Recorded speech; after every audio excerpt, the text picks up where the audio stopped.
اس ڈنگ پہ ہے زور تو یہ ڈھنگ ہی صحیح، گر جنگ لازمی ہے تو پھر جنگ ہی صحیح۔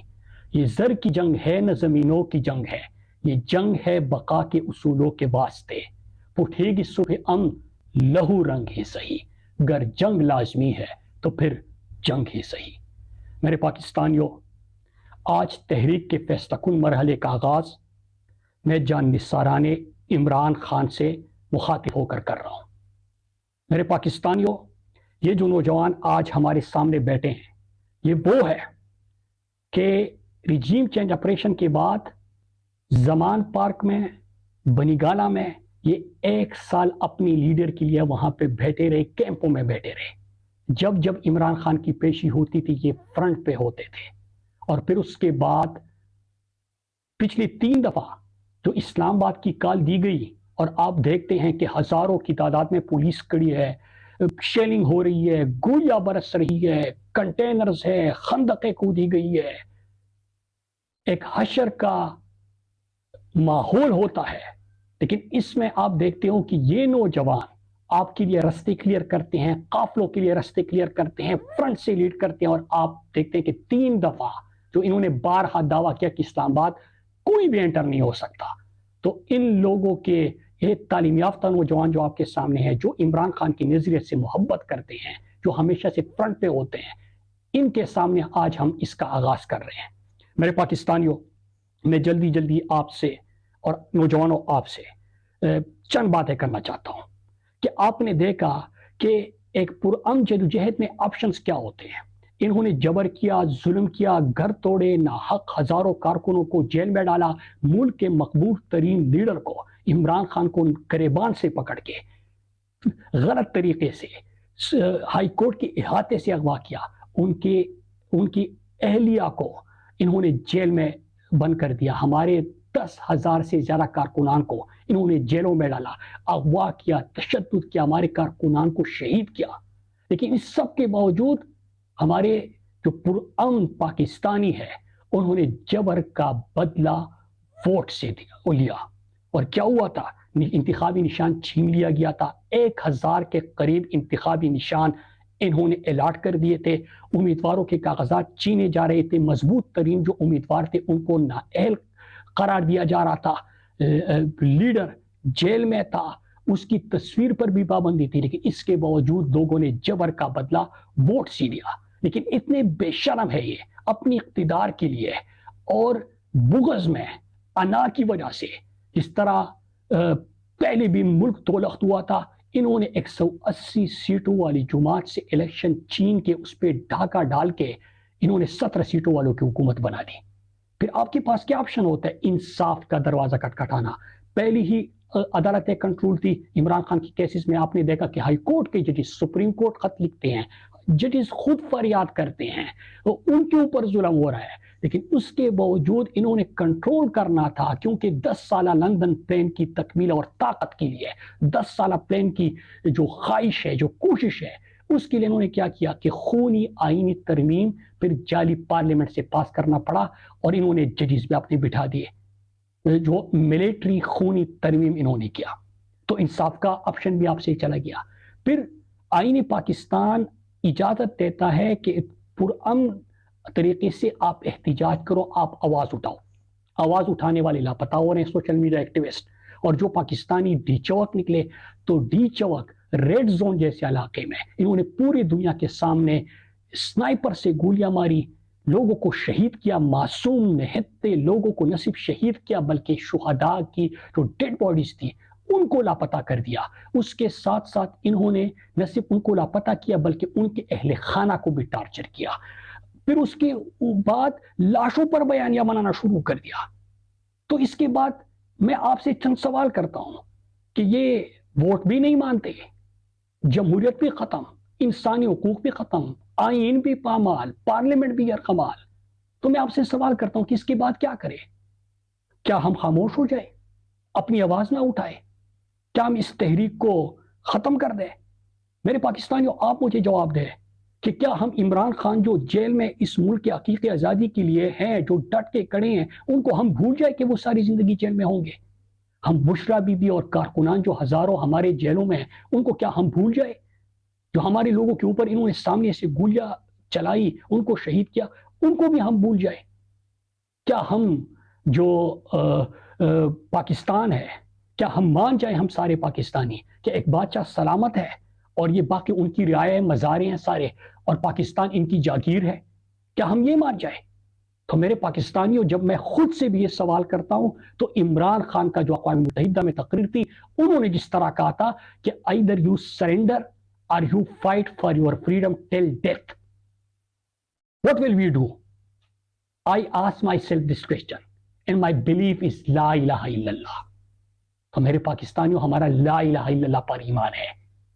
We will fight. ہم لڑیں گے. اور وہ کہتے ہیں نا کہ ابھی تو بے کسوں کی آخری تلوار چلنی ہے، ابھی تو شام ڈلنی ہے، ابھی تو دیکھ لے مجھ پر جنوں کا ورد طاری ہے، ابھی تو جنگ جاری ہے، ابھی تو جنگ جاری ہے. میرے پاکستانیوں، اب میں آتا ہوں لائے عمل پہ. سب سن لیں، غور سے سن لیں. پہلی چیز یہ، بلکہ اس سے پہلے ایک بات ضرور کرنا چاہوں گا. خان صاحب کی بہنوں کو، ان کی فیملی کو خان صاحب سے ملنے کی اجازت نہیں مل رہی، ان کو نہیں ملنے دیا جا رہا. ہماری یہ تحریک رسائی کے لیے نہیں ہے، رہائی کے لیے ہے، آئین کی بحالی کے لیے ہے، لیکن ان کو ملنے نہیں دیا جا رہا. تو اس لیے سب سے پہلے میں اس پہ بات کروں گا. بشرا بی بی اور عمران خان کی جو ملاقات ہونی چاہیے وہ نہیں ہو رہی. بشرا بی بی کی ملاقاتوں پہ پابندی ہے، لیکن خان صاحب کی بہنوں نے اڈیالہ کے باہر دھرنے کا اعلان کیا ہے. تو میں منتخب اراکین اسمبلی، جو ہمارے قومی اسمبلی کے ممبران ہیں، ان سے اپنی طرف سے اور اپنے کارکنوں کی طرف سے اپیل کرتا ہوں، ان سے گزارش کرتا ہوں کہ وہ علیمہ خان سے، علیمہ آپا، عظمیٰ آپا اور نورین آپا سے بات کرے، ان سے مشاورت کرے اور ایک لائحہ عمل مرتب کر دے کہ کیا کرنا ہے. لیکن یاد رکھیے گا کہ ان کو اکیلے نہیں چھوڑنا. وہ اگر اکیلی باہر دھرنا دے گی تو اس سے پورے پاکستانی قوم، جو ان کا بھائی ہے لیکن ہمارا لیڈر ہے جو اندر بیٹھا ہوا ہے، اور یہ ان کے لیے باہر دھرنا دے گی تو یہ بہت پاکستان کو دکھ ہوگا. اس لیے قومی اسمبلی کے جتنے ممبران ہیں، میں سب کی طرف سے آپ سے ریکویسٹ کرتا ہوں کہ ان سے بات کرے اور لائحہ عمل مرتب کر دیجیے. ابھی میں آپ سے جو ہماری تحریک کا فیصلہ کن مرحلہ ہے اس پہ چند نکات. پہلی چیز، آپ سب جو جان نثاران عمران خان ہے، آپ کو یاد ہوگا کہ پچھلی دفعہ جب آپ 24 نومبر کو جا رہے تھے، اور اس سے پہلے 24 نومبر کو آپ کو 10,000 نوجوان جو فرنٹ پہ ہوں گے، جو رستے کلیئر کریں گے، جو کہ اپنے جو باقی کارکنان ہیں، جو ہمارے بزرگ ہیں، جو ہمارے قافلے آتے ہیں، ان کے لیے آسانیاں پیدا کریں گے. تو آپ نے وہ کام بخوبی نبھایا اور آپ ہر جبر کا مقابلہ کرتے ہوئے وہاں پہ پہنچے تھے. اس دفعہ میں نے آپ کو پرسوں بھی کہا تھا اور آج سب کے سامنے، کیونکہ آپ سب آج موجود ہیں، تو پچھلی دفعہ 10,000 آپ کا ٹارگٹ تھا، اس دفعہ آپ نے ہر ضلع سے 5,000 نوجوان تیار کرنے ہیں، اور 8 سے آپ نے جا کے اپنی کمپین مہم شروع کرنی ہے. تو 5,000 ہر ضلع سے آپ نے نوجوان اس دفعہ تیار کرنے ہیں. نمبر 2، میں بالکل متحدہ اپوزیشن کی بھی میٹنگز ہوئی ہے. تحفظ آئین پاکستان کا ایک پلیٹ فارم ہے، وہاں سے بھی آئین کی بحالی کے لیے بات ہو رہی ہے. ہم وہاں سے جو لائحہ عمل آئے گا اس کے اوپر ہم من و عن انشاءاللہ عمل کریں گے اور کوشش کریں گے. لیکن ہم اپنی تیاری اس لیے کر رہے ہیں، اور میں آپ سب سے کہتا ہوں، کیونکہ ہمارا لیڈر عمران خان جیل میں ہے، لیڈر ہمارا جیل میں ہے، کارکنان ہمارے جیل میں ہے، تشدد ہمارے لوگوں کے اوپر ہو رہا ہے، گھر ہمارے توڑے جا رہے ہیں، مینڈیٹ ہمارا چرایا گیا ہے. تو ہم نے بالکل ایک جمہوری عمل ہے، سب کو ساتھ ملانا ہے، ایک میٹنگز ہو رہی ہے، سلسلہ جاری رہے گا، لیکن ہم اپنی تیاری مزید تاخیر کا شکار نہیں کریں گے. اور 8 سے یہ سلسلہ جو شروع ہو رہا ہے یہ ختم نہیں ہوگا. تو یہ اہم پوائنٹ تھا. اس کے ساتھ ایک اور چیز کہی جا رہی ہے، ایک اہم ترین پوائنٹ، ٹاؤٹس کے ذریعے جب سے میں نے ٹویٹ کیا اور ایک مومنٹم بلڈ ہونا شروع ہوا ہے، کیونکہ عمران خان کے کارکنان تو سارے یہاں پہ تو لیڈر ایک ہی ہے، عمران خان، اس پورے قوم کا، اس پورے پاکستان کا ایک ہی لیڈر ہے. اور لوگ چاہتے ہیں، کارکنان چاہتے ہیں، قوم چاہتی ہے کہ ان کی بات ہو، عمران خان کی بات ہو، ہم سب چاہتے ہیں. تو جب سے ہم نے تحریک کے نئے مرحلے کا فیصلہ کن مرحلے کا اعلان کیا، تب سے ٹاؤٹس کہہ رہے ہیں کہ کیا ہو جائے گا، 10 لاکھ لوگ نکل آ جائیں گے، پہلے تو لوگ نہیں نکلیں گے، 10 لاکھ نکل آئیں گے تو کیا ہو جائے گا، 20 لاکھ نکلیں گے تو کیا ہوگا۔ مطلب ایک تو یہ اقبالی جرم ہے کہ ووٹ دے دو تو وہ بھی نہیں مانتے، عوام نکلے تو گولیاں چلاتے ہیں۔ لیکن میں آپ کو ایک چیز بتاؤں، میری بات سنو، اس دفعہ ہم وہ تحریک چلائیں گے کہ آپ کو فرق تو ویسے بھی پڑ رہا ہے، اگر فرق نہ پڑ رہا ہوتا تو سوشل میڈیا والوں کو اٹھاتے، فرق نہ پڑ رہا ہوتا تو اوورسیز والوں کے خلاف آپ مہم چلاتے، فرق نہ پڑ رہا ہوتا تو اتنے سارے گھر آپ توڑتے، آپ مینڈیٹ چراتے، آپ اتنی بے شرمی سے تمام چیزیں کرتے۔ فرق تو پڑ رہا ہے، لیکن آپ کو زیادہ فرق محسوس کرنا ہے تو انشاءاللہ ہم ہر وہ کام کریں گے پرامن انداز میں جو پرامن تحریکوں میں ہو سکتا ہے۔ اور میں سوشل میڈیا کو کہتا ہوں، پچھلی دنوں میں نے دیکھا تھا کہ ایک مہم شروع ہوئی تھی بائیکاٹ کی، وہ انفرادی طور پہ ایکٹیوسٹ نے شروع کی تھی۔ آپ اندازہ کریں کہ ایک نہیں 100 ایسے آپشنز ہو سکتے ہیں جو ملک کی مقبول ترین جماعت کی طرف سے آ سکتے ہیں۔ اور میں کلیئر کٹ بتا دوں، ہم ہر پرامن آپشن استعمال کریں گے، آپ کو فرق محسوس ہوگا، بلکہ تپش محسوس ہوگی۔ پھر اس کے بعد ایک اور پوائنٹ ہمارے آئی سیف والوں کو، کیونکہ یہاں پہ سارے آئی سیف کے سابقین بھی بیٹھے ہیں جان نثاران میں، اور آئی سیف والے بھی ہیں۔ میں ان کو کہنا چاہوں، جس طرح ایگریکلچر یونیورسٹی کا جو یونٹ ہے وہ اس وقت کام کر رہا ہے، تو میں آپ سب کو کہتا ہوں کہ وہ ایکٹیولی روزانہ کی بنیاد پر ہر ایشو کے اوپر ان کی ریلیز ہوتی ہے، ایک واک کرتے ہیں، وہ اپنے ساتھ دوسروں کو ملاتے ہیں۔ تو آپ اسٹڈی سرکلز کا سلسلہ جاری رکھیں، لیکن ملک انقلاب کی دہلیز پہ کھڑا ہے، تو اب اس اسٹڈی سرکل سے اٹھ کے جو نعرے سرکل میں آپ لگاتے ہیں، اس سے اٹھ کے آئی سیف کے سابقین جو یوتھ کا اس وقت حصہ ہے، میں آپ کو کہتا ہوں، اور جو قیادت ہے اور جو ایگریکلچر یونیورسٹی کا کیمپس کا صدر بھی وہاں سے ہے، میں اس کو بھی کہتا ہوں کہ اس کو آپ تحریک میں بدلے اور اس کو اٹھائے۔ اور سابقین کی میں ڈیوٹیز لگا رہا ہوں کہ وہ آپ کے ساتھ مل کے یہاں پہ خیبر پختونخوا کے جتنے تعلیمی ادارے ہیں وہاں پہ آپ کے لیے مومنٹم وہ بلڈ کریں گے، اور اس کو طلبہ تحریک کی ایک شکل اگر دینی ہے تو اس طرف ہم نے اس کو لے کے جانا ہے۔